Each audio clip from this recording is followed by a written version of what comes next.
రాష్ట్రంలో ఏదైతే ఉందో కూటమి వర్సెస్ వైసీపీగా పెద్ద ఎత్తున చర్చ జరుగుతున్న నేపథ్యం కూటమి అయితే ఒక రెడ్ బుక్ రాజ్యాంగం అమలవుతోంది రాష్ట్రంలో అని చెప్తున్నటువంటి పరిస్థితులు అయితే ఉన్నాయి. కూటమి ప్రభుత్వం ఏకంగా కల్తీ చేసి మరీ వారు ఏకంగా ఎదురుదాడి చేస్తున్నారని చెప్తున్నటువంటి నేపథ్యం. మరి మనతో పాటు సత్యకుమార్ యాదవ్ మంత్రి గారు ఉన్నారు. ఏం చెప్తారు సార్? ఏంటి ఈరోజు ఆ కల్తీ అంశం పక్కన పోయి ఏకంగా అది ఎక్కడికో దారితీసే పరిస్థితులు కనిపిస్తుంది. ప్రధాన ఉద్దేశం, ప్రతిపక్షం ప్రధాన ఉద్దేశమే అది.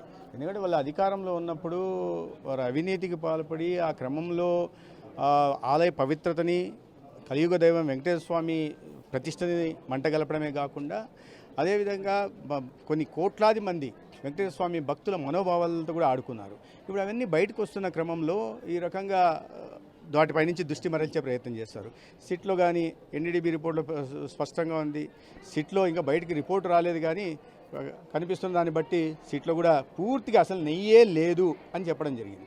సరే, ఇప్పుడు సిట్ ఏమి ఇచ్చింది అనే విషయాన్ని పక్కన పెడితే 2022లోనే అప్పుడు ఈవోగా ఉంటున్న ధర్మారెడ్డి గారు, ఎఫ్ఏసీగా ఉంటున్న ధర్మారెడ్డి గారు ఈ ల్యాబ్ టెస్ట్లకు పంపిస్తే, దాంట్లో CFTRకి పంపిస్తే దాంట్లో స్పష్టంగా దీంట్లో నెయ్యే లేదు అన్న విషయం